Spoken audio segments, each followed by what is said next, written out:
choices for have them performing equally good in the response part. Yes. So among all these, we choose um, some minimum or some, let's say, some metric lambda or theta. So we choose a metric which can be length of the vector or something else. And whatever minimizes that, we choose that. Minimizes like a penalization, you're saying. Yeah, Okay. my like a preference. So among like if everything else is same, we want this quantity to be lower. Is there a word for that lambda matrix or anything?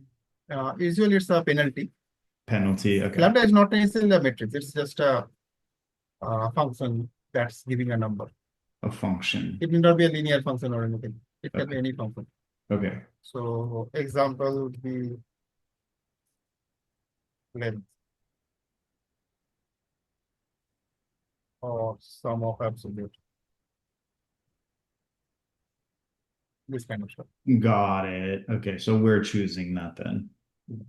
So max of absolute. This is another property. And so on. So that's basically the role of the kernel. And a brief history of why it's in there. So the other thing that I have to cover is inverse of a matrix. This you probably already know.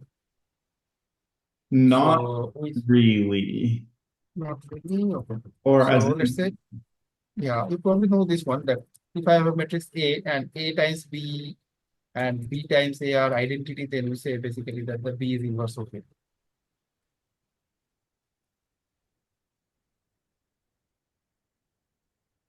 Makes sense? yes, and I can find this by setting A, and then I do the vertical line. I set that to the identity, and then I solve using row reduced echelon, right? Yeah, that's like one algorithm. There are other better ways to do that. But like I'm not very focused on the algorithm, but yeah, if you want to keep that picture in mind, that's one way of solving that. Doing this. I guess I'm curious, like, what is the real world application of finding the why? Like, why do we find the inverse? Besides, I guess Uh, that's why you're solving for this yeah, anytime you have an equation like this, say a x x equals b, equals b, then and we'll have a lot of equations like this. You want x equals a inverse b.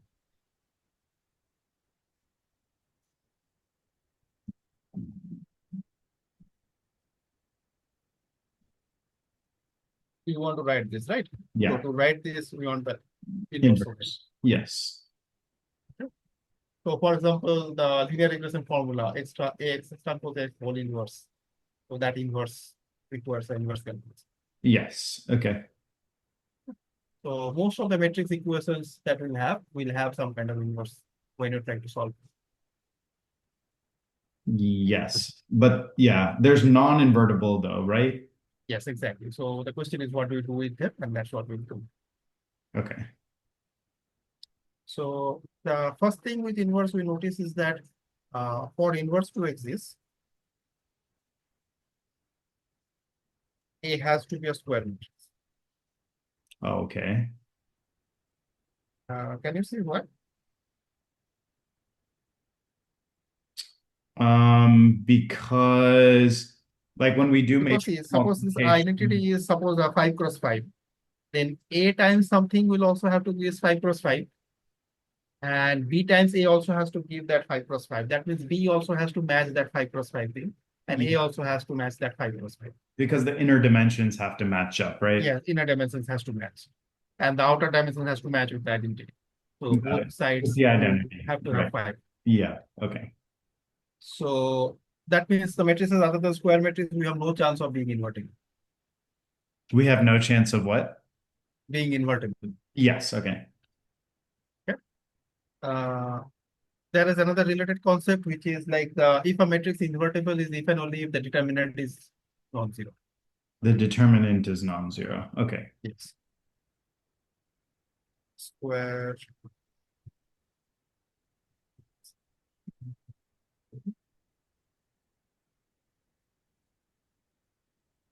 Yeah, determinant, I don't remember if we covered, but I did some research on how to find and everything too. Okay. Um, Yeah, but I'm not going to cover much details. It's mostly about algorithms. yeah, We exactly. won't need much intuition there. So, and practically we'll never calculate it by hand. So, yeah. Okay, got it. So that's basically about the inverse of the matrix that I need from now. We'll come back to this maybe again later. And NumPy can Uh, do all of these things, right? yeah, NumPy can do the inverse. NumPy doesn't do the inverse in the way that you suggested. I think NumPy does 2 or 3 algorithms, one of which is the ALU kind of thing. So we'll cover this. So there is a way to decompose a matrix as L times U, and then you can calculate the inverse of U and L directly. Okay. Okay. Oh, by the way, the most important and nicest result here is suppose you have 2 matrices A and B, and Okay. you have to take inverse of A into B. Then the inverse is B inverse and A inverse, not A inverse, B inverse. Oh, okay. Okay. Can you see why? Um, So let me write down. well, both of them are Suppose square root. AB x equals y.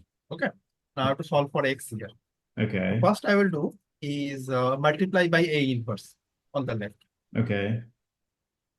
So Oh, right. Because then, yeah, then when it's coming to the other side, it's going to be in the front. Right. So then B yes, inverse comes there. Then, yeah. you got the idea, right? So Yeah. then Bx will be A B inverse inverse Y and y, then X and equals then you multiply by B. So then x will be B inverse B inverse A A inverse inverse y. Y. Yeah, that makes sense. Yeah, that makes sense. Yeah. This is true in general for a lot of other things also. When you take inverse of product of 2 things, the ordering of the inverses reverses. Okay. This is not true just about matrices. This is true about functions in general. A lot of there are non-linear functions also satisfy this. Okay. This is nothing like this is not specific to matrices. One way to give an analogy for this is shoes and socks. So when you're wearing shoes and socks, you first have to wear the socks and then the shoes. Okay. But when you remove them, you cannot remove the socks first. You have to remove the shoes first and then the socks. Okay. Make sense? So Yes. whatever you are wearing last, you have to remove that first. Got it. Okay. Last in, first out kind of thing. Last and first, yeah. Similarly, if you have like 4 or 5 matrices multiplied, the inverse will be in the opposite order. Got it. Whatever you are wearing last, you have to like remove that first. Okay. That makes sense. So that's basically the inverse. The next concept is transpose of a matrix. You probably already know this. So transpose is basically changing the rows and the columns. Yeah. Is it just that it's just that direct, right? Like a row becomes a column and a column becomes a row Yes. then, right? Yes. There's no like So real technical math algorithm to that, right? no, you don't need algorithm. You can just do it directly. There is a lot of maths where the transpose will come into picture. Okay. Like you Utilizing. need the transpose in the formula. So that's why this has a lot of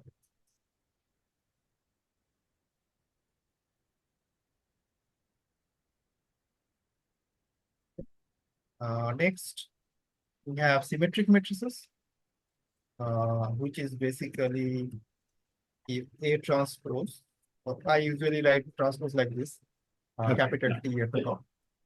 So if A transpose is A, then we call that A is a symmetric matrix. What this basically means that all the off-diagonal elements, whatever is in 1, 2 position, has to be matched in the 2, 1 position. That kind Yes. of stuff. Yes. And then so that'll just be symmetric along the diagonal then, right? Or no? Diagonal is like on itself. So yeah, the symmetric along on the diagonal. Yeah, so the upper triangle and then the lower triangle will be Lower triangle matches in yeah, the corresponding positions. yeah. Okay. Now this is good enough for real matrices. For complex matrices, which will need sometimes, there is corresponding concept of Hermitian. By complex, you mean like real and complex numbers. Yes. Oh, Where the matrix elements themselves can be complex numbers. oh, wow. Okay. Okay. So the corresponding concept. So Oh my gosh, all of this applies to imaginary numbers also then as well. yes. Oh my Like God. you probably have assumed that all my matrices will be real numbers, Yeah. but in math some areas it's not the case. You never notice that we Yeah. never like explicitly promise that we have real numbers. Okay. So the complex, the corresponding is A star, which is the conjugate transpose. So what that means is you take the transpose and then take conjugate of the outline element.